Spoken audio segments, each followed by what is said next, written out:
To set corner action for bottom left to raise ringtone volume level in Samsung Galaxy S23 Ultra, swipe on the top of the screen and then tap setting icon. Scroll down the screen to find accessibility. Tap accessibility and then tap interaction and dexterity. Scroll down the screen.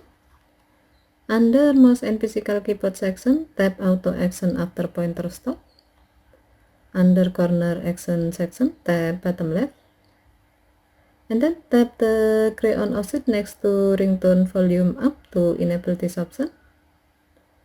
When the switch turns blue, it means that this option is on. Next, you can connect a USB or Bluetooth mouse with your phone. Once done connecting, now you can easily raise or increase the ringtone volume level by hovering and stopping your mouse pointer on the bottom left corner of the screen.